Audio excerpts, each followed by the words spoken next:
Hello friends, ये question लेके आया हूं आपके सामने। जेईई मेंस 2014 से क्वेश्चन है और क्वेश्चन क्या है, the correct order of decreasing acidic strength is, मतलब ये सारे these are called oxo acids of halogens. ये क्लोरीन के ऑक्सो एसिड्स हैं। तो decreasing order of acidic strength बताना है और इसमें से जो decreasing order of acidic strength होगा, मैं वैसे बता रहा हूं आपको, दैट विल बी ऑप्शन 4। मतलब इसका जो आंसर आना चाहिए वो ऑप्शन 4 आना चाहिए। वो कैसे, उसको डिस्कस करते हैं। सो आई एम इरेजिंग दिस, इसको मैं इरेज करने लगा हूं। देखिए मेरी बात सुनिए। If I talk about HClO, then if I talk about HClO2, HClO3 और HClO4, इन सब की अगर बात करें तो this is called hypochlorous acid. ये हाइपोक्लोरस एसिड है, ये क्लोरस एसिड है। This is chlorous acid, this is chloric acid. ये क्लोरिक एसिड है और ये परक्लोरिक एसिड है, राइट। अब मान लीजिए HClO मान लीजिए इसका जो स्ट्रक्चर है इट इज लाइक दिस। ये रहा HClO का स्ट्रक्चर, ठीक है। This is a structure for HClO। मान लीजिए अपनी एसिडिक स्ट्रेंथ दिखाए। एसिडिक स्ट्रेंथ दिखाने का मतलब हो गया कि ये H+ आयन दान कर दे। अगर ये H+ आयन दे देगा so it will be left with ClO with a negative charge. ये this is ClO negative, right. ये HClO की बात है। उसके बाद अगर मैं बात करूं HClO2 की, HClO2 की अगर बात करें तो इट इज लाइक दिस, ऐसे है। HClO2 would be like this, ये रहा, ये लो, दिस इज HClO2, राइट। अब HClO2 में क्लोरीन के बैलेंस इलेक्ट्रॉन्स 7 होते हैं ना, तो 7 में से 1, 2 और 3 बॉन्ड बना गए। 4, 5, 6, 7, मतलब 2 लोन पे रेस्ट कर रहे हैं क्लोरीन पे। मान लीजिए अगर ये अपनी एसिडिक स्ट्रेंथ दिखाए, ये H+ आयन दे दे, सो इसका जो कॉन्जुगेट बेस बनेगा, जो बच जाएगा, that will be this. This is the conjugate base of HClO2. उसके बाद third is HClO3. Now this is HClO3. ये रहा HClO3। क्लोरीन पे फिर से एक लोन पेयर पड़ा होगा। ये अगर एक H+ आयन दे दे, ये H+ आयन देगा, अपनी एसिडिक स्ट्रेंथ दिखाएगा, so will be left with ClO3 negative, ये, राइट। उसके बाद अब अगर मैं बात करूं लास्ट में परक्लोरिक एसिड की, परक्लोरिक एसिड इज HClO4। अगर HClO4 की बात करें तो HClO4 इज लाइक दिस। ये रहा HClO4। ये अगर अपनी एसिडिक स्ट्रेंथ दिखाएगा तो कैसे दिखाएगा, it will be losing its H+ ion. ये chlorine doubly bonded oxygen, doubly bonded oxygen, doubly bonded oxygen और इस ऑक्सीजन पर negative charge, right. This is perchloric acid और ये है जी परक्लोरेट आयन। तो मैं आपको भी ये समझाना बताना चाहता हूं कि कोई भी एसिड H+ आयन कब देता है। कोई भी एसिड बेटे H+ आयन तब देगा जब उसको पता हो कि H+ आयन लूज करने के बाद जो उसका कॉन्जुगेट बेस बचेगा वो काफी ज्यादा स्टेबल होगा। तो आप ये देखिए, ये जितने कॉन्जुगेट बेसिस हैं, you have ClO negative, you have ClO2 negative, you have ClO3 negative, you have ClO4 negative. So out of these all anions, इन सभी में से सबसे ज्यादा स्टेबल बेटे ये है। कैसे? इसके मल्टीपल रेजोनेटिंग स्ट्रक्चर्स बनेंगे। ये देखिए, रेजोनेंस ऐसे हो सकती है, जी हाँ हो सकती है। इसके मल्टीपल रेजोनेटिंग स्ट्रक्चर्स बनेंगे, मल्टीपल रेजोनेटिंग स्ट्रक्चर्स बनेंगे इसके। तो कैसे बनेंगे ये देखिए, इट इज लाइक दिस। ये रहा ClO4 नेगेटिव आयन, तो रेजोनेंस ऐसे हो सकता है, हाँ जी हो सकता है, बिल्कुल हो सकता है। So will be getting a negative charge here, double bond oxygen here, doubly bonded oxygen here, right. फिर रेजोनेंस ऐसे भी हो सकता है, हाँ जी बिल्कुल ऐसे भी हो सकता है, ऐसे भी हो सकता है। तो नेगेटिव चार्ज का जो डिस्पर्सल है वो बहुत ज्यादा है बेटा। अब एक बार इस ऑक्सीजन पे नेगेटिव आ चुका है, ऊपर वाले पे आ गया, साइड वाले पे आ गया, अब नीचे वाले पे भी आ सकता है, लाइक दिस। सो मैं आपको भी ये समझाने की कोशिश कर रहा हूं कि नेगेटिव चार्ज जितना ज्यादा डिस्पर्स होगा, जितना ज्यादा फैलेगा, उतनी ज्यादा अनायन को स्टेबिलिटी मिलेगी। तो जितने अनायंस मैंने लिखे थे उनमें से सबसे ज्यादा स्टेबल ये है ClO4 negative. That is why, इसीलिए जो HClO4 है परक्लोरिक एसिड, ये सबसे ज्यादा स्टेबल है। और इसी बेसिस पे जो ये सबसे ज्यादा एसिडिक है, सॉरी, जो परक्लोरिक एसिड है वो सबसे ज्यादा एसिडिक है और इसका कॉन्जुगेट बेस जो है वो सबसे ज्यादा स्टेबल है। अब इसी बेसिस पे मैं एसिडिक स्ट्रेंथ का ऑर्डर फ्रेम कर पा रहा हूं यहां पे। ये देखिए, जो ClO नेगेटिव, इसका जो कॉन्जुगेट बेस है वो तो स्टेबलाइज्ड ही नहीं है ना, वो तो स्टेबलाइज्ड ही नहीं है। उसमें देखिए यहां कोई पाई बॉन्ड नहीं है इसके साथ, राइट। सो इसका conjugate base was maximum stable, इसका, तो ये एसिड सबसे ज्यादा एसिडिक, फिर ये। सो आई होप कि जो मैंने आपको बताया समझाया वो समझ में आया होगा। Thank you very much for being. So आइए देखते हैं question. This question came in all India PMT 2013। HCF2 is isostructural with. देखिए आइसोस्ट्रक्चरल स्पीशीज कौन सी होती हैं जहां सेंट्रल एटम की हाइब्रिडाइजेशन सेम हो और जो शेप है वो भी सेम हो। देखिए HCF2 क्या है? HCF2 is like this. ये रहा HCF2।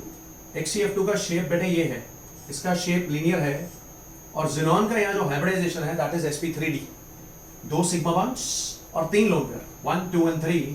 तो ज़ीनॉन की हाइब्रिडाइजेशन जो है वो sp3d है, और जो इसकी शेप है, जब शेप देखते हैं तो लोन पेयर की तरफ ध्यान नहीं देते, just concentrate on the sigma bonds, linear shape. So इसकी जो शेप है दैट इज लीनियर।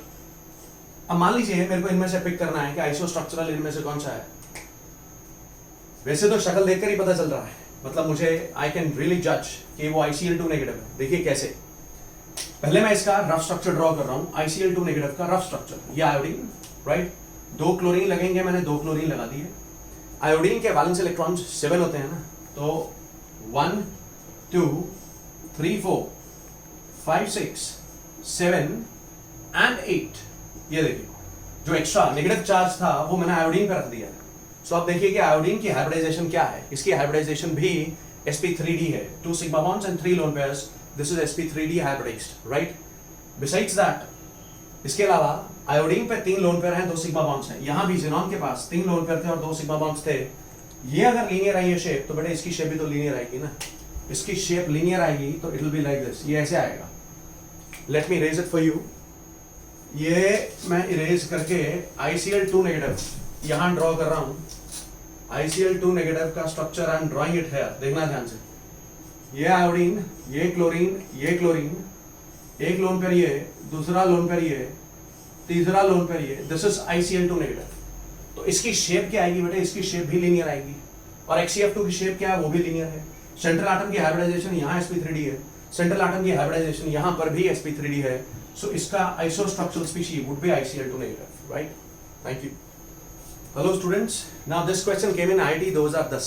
IIT 2010 का क्वेश्चन है the species having pyramidal shape. देखिए अगर SO3 की बात करें तो हमें पता है कि सल्फर अपना ऑक्टेट एक्सपैंड कर सकता है। और अगर मैं बात करूं SO3 की, तो SO3 इज लाइक दिस ना, ये रहा SO3। अगर मेरे को डायरेक्ट बनाना है फटाफट तो मैं ऐसे ड्रॉ कर लूंगा, ये रहा SO3। सल्फर के वैलेंस इलेक्ट्रॉन्स 6 होते हैं। आपने मैक्सिमम सल्फर को 6 बॉन्ड बनाते हुए देखा है, SF6 में देखते ही हैं। सो यहां पर भी देखिए 1 2 3 4 5 and 6। SO3 का स्ट्रक्चर ये है। पिरामिडल शेप हम ढूंढ रहे हैं। यहां जो शेप आएगी बेटे that will be triangle planar. ये देखिए ना, सल्फर की जो हाइब्रिडाइजेशन है वो sp2 है, और सिग्मा बॉन्ड्स जो है मैंने उनको ज्वाइन जब किया ये तो ट्रायंगल बन गया एक प्लेन में। This is triangle planar. तो ये तो आंसर है नहीं। BRF5 की अगर बात करें तो बेटे BRF5 देखो, सबसे पहले मैं इसमें हाइब्रिडाइजेशन निकाल रहा हूँ, रफ स्ट्रक्चर ड्रॉ कर रहा हूँ इसका।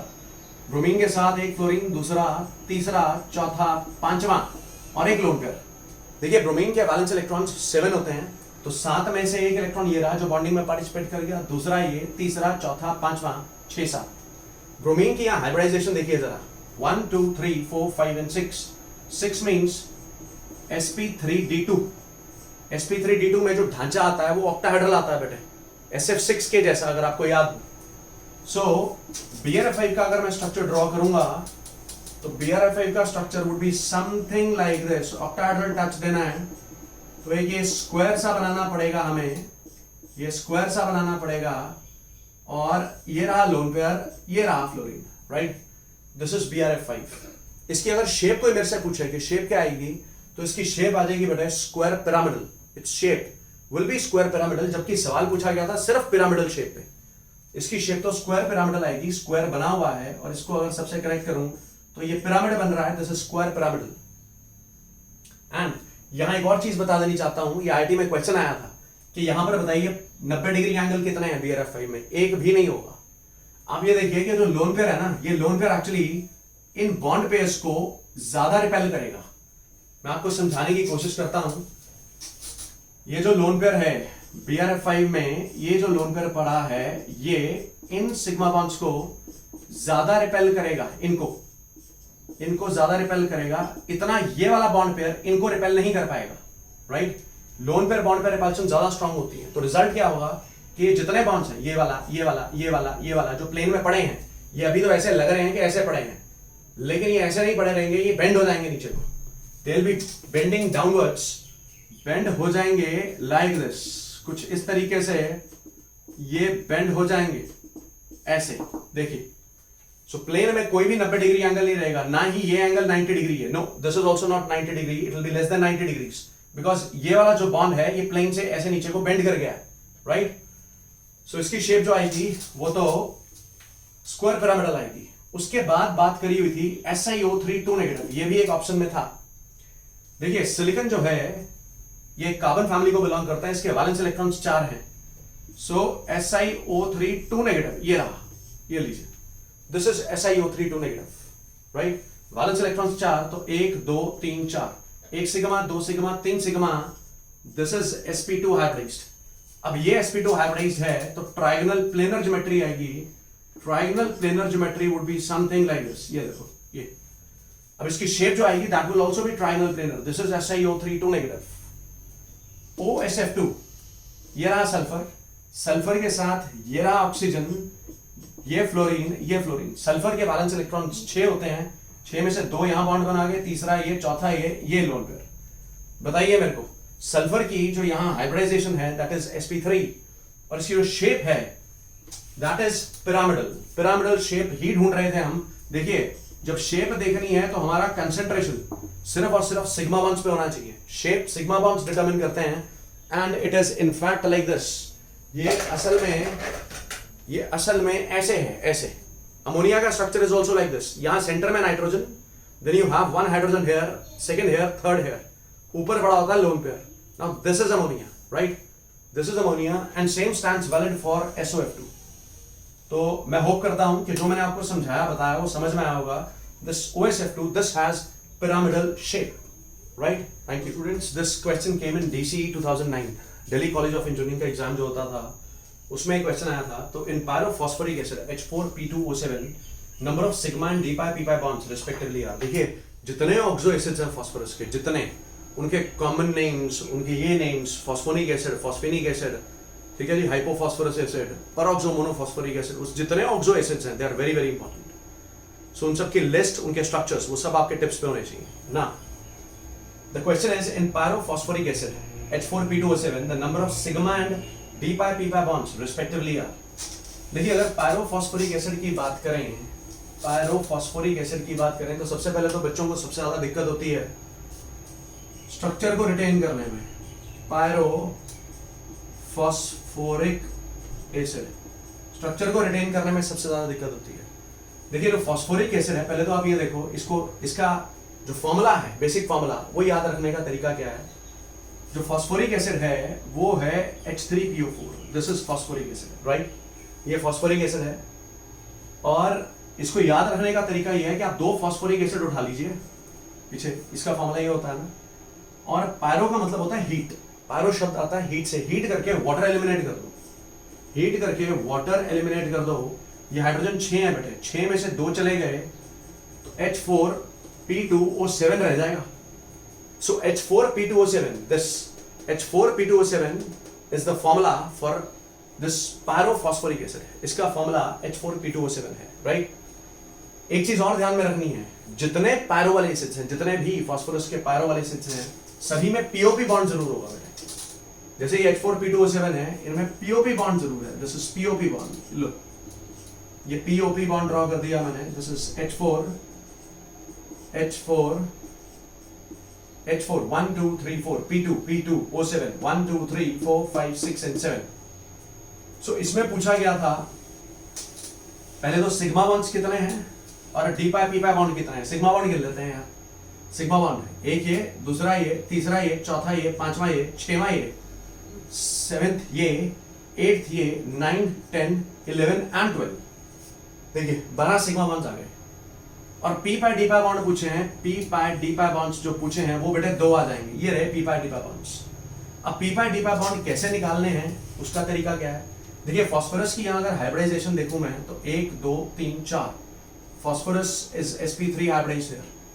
phosphorus के यहाँ पर जो unpaired valence electrons हैं जो bond बना रहे हैं वो 5, 1 2 3 4 5, तो phosphorus यहाँ excited state में है. ये देखिए phosphorus की configuration 1s2 2s2 2p6 3s2 3p3. This is the ground state of phosphorus. और ग्राउंड स्टेट में phosphorus can only manage to form 3 bonds. But एक ग्राउंड स्टेट में फॉस्फोरस केवल 3 बॉन्ड बना सकता है and this will exist as lone pair. Phosphorus को यहां बॉन्ड बनाने हैं 5, ये ग्राउंड स्टेट है. तो एक्साइटेड स्टेट में इसके पास खाली डी ऑर्बिटल है. मुझे कैसे पता है? इसके वैलेंस इलेक्ट्रॉन थर्ड शेल में पड़े हैं बेटे. It has vacant d orbitals, 3d sub shell खाली है. यहां से इलेक्ट्रॉन एक्साइट हुआ यहां, सो अब फॉस्फोरस बना लेगा 5 bond. Now phosphorus can manage to form 1 2 3 4 and 5 5 d orbitals. अब phosphorus 5 बॉन्ड बना लेगा. phosphorus की हाइब्रिडाइजेशन यहाँ पर sp3 है, मतलब एक s ऑर्बिटल और 3 p ऑर्बिटल्स इंटरमिक्स होंगे, राइट. अब ये हाइब्रिडाइज ऑर्बिटल में जाएंगे बेटे ये इलेक्ट्रॉन्स. sp3 का मतलब हो गया एक s ऑर्बिटल और 3 p ऑर्बिटल इंटरमिक्स होने हैं. ये सारे इलेक्ट्रॉन्स हाइब्रिडाइज ऑर्बिटल्स में जाएंगे और हाइब्रिडाइज ऑर्बिटल कभी भी पाई बॉन्ड नहीं बनाते हैं, सिग्मा बॉन्ड्स बनाते हैं. इसका मतलब पाई बॉन्ड बनाने का जिम्मा फास्फोरस के इस डी इलेक्ट्रॉन के पास है. ये डी इलेक्ट्रॉन फास्फोरस का आएगा ये वाला, और ऑक्सीजन का आएगा पी इलेक्ट्रॉन. देखिए ऑक्सीजन की अगर बात करूं, atomic number 8, configuration 1s2 2s2 2p4. सो 2s2 ये रहा, 2p4 ये रहा, 1 2 3 and 4.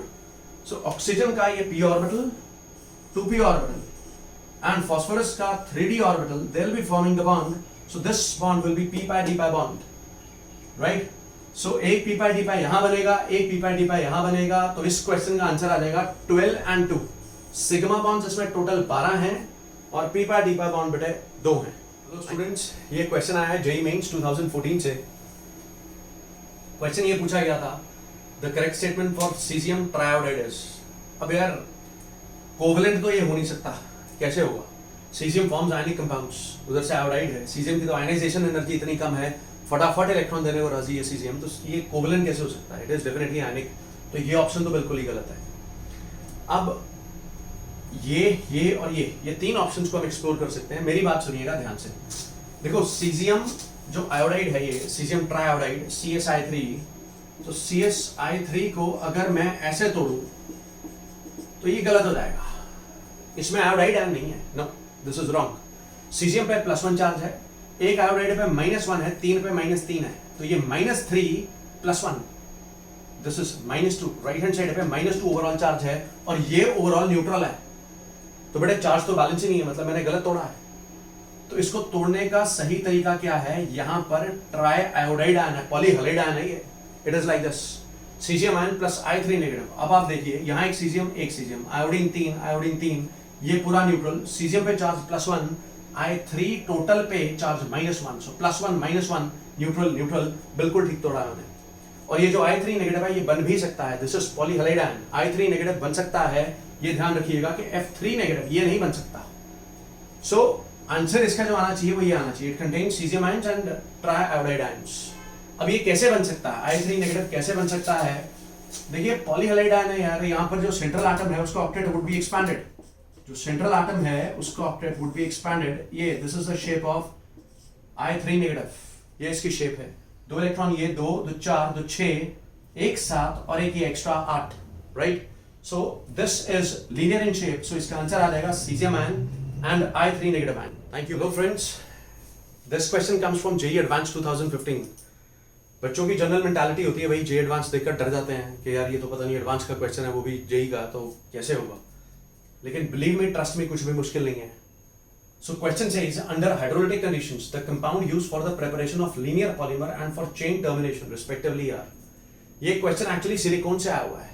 This question is actually from the topic called silicones. Silicones वाले टॉपिक से है.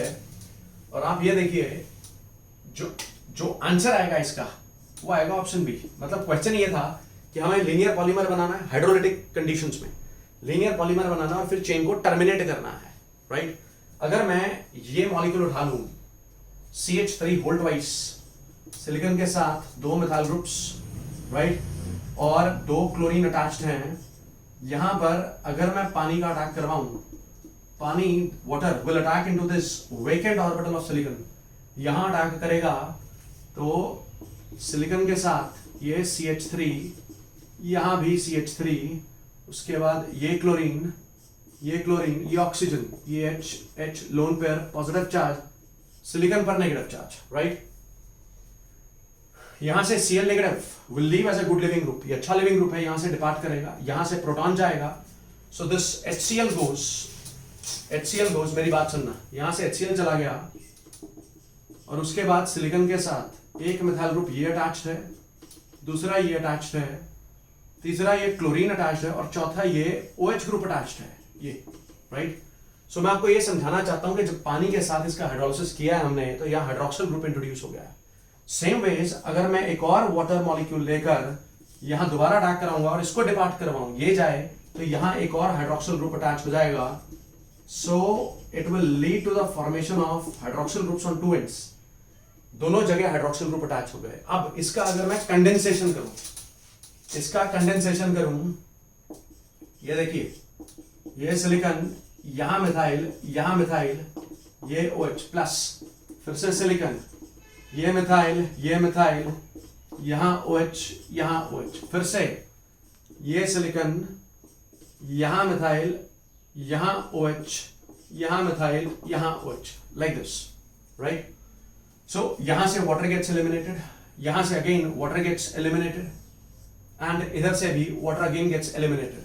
सो ये क्या बन जाएगा बेटे, ये बन जाएगा सिलिकॉन, इधर भी ऐसे मॉलिक्यूल्स होंगे, पॉलीमराइजेशन होगा, सिलिकॉन बन जाएगा। सो ये बन गया है लीनियर पॉलीमर का मतलब in straight line, this is a linear polymer, right.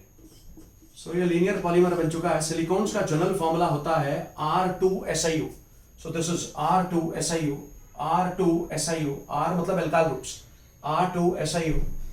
अब मान लीजिए मेरे को इसको टर्मिनेट करना मतलब मैं कहूं यार पॉलीमराइजेशन बहुत होगी, बस और नहीं करवानी, खत्म करना है, so we can always make use of this molecule. 3 alkyl groups लगे हुए हैं, सिलिकॉन के साथ और क्लोरीन है। अब इसका बेटे अगर मैं हाइड्रोलिसिस करूं, इसका सेम वेज अगर इसका हाइड्रोलिसिस करूं, so I will be getting OH group here, this is methyl here and methyl here, right. So यहां पर ये OH ग्रुप लगा हुआ है। सो अब अगर इसको टर्मिनेट करना होगा तो I can make use of this molecule, इसका यूज करके इसको उठाकर यहां रखता हूं और सिलिकॉन के साथ ये 3 मिथाइल ग्रुप चिपकाता हूं, तो यहां से जब वाटर एलिमिनेट होगा तो अब बेटे ये टर्मिनेट हो चुका है, this has now got terminated, अब टर्मिनेशन हो चुकी है। अब इधर कोई भी OH ग्रुप नहीं लग सकता क्योंकि ये कोई अच्छा लिविंग ग्रुप नहीं है। जब तक तो Cl लगा था, क्लोराइड आयन लगा था, तब तक ये हाइड्रोलाइज हो रहा था, right. So now polymerization has been terminated मतलब रुक गई है। सो लीनियर पॉलीमराइजेशन के लिए अल्टीमेटली हमें चाहिए क्या था, हमें चाहिए था सिलिकॉन के साथ बेशक 2 alkyl groups, CH3 whole twice, SiCl2, ये this was required for linear polymerization, and for termination the molecule required was this was required for termination. I hope कि जो मैंने आपको समझाया वो समझ में आया होगा। Thank you very much friends. This question came in West Bengal JEE 2013, borax के ऊपर क्वेश्चन है। देखिए बोरेक्स का जो अदरवाइज फॉर्मूला वैसे जनरल जो हम लिखते हैं, that is Na2B4O7.10H2, this is the formula for borax. लेकिन क्रिस्टलाइन स्टेट में अगर इसका ढंग से हम फॉर्मूला लिखे ना तो it is considered as this formula, Na2B4O5OH4.8H2.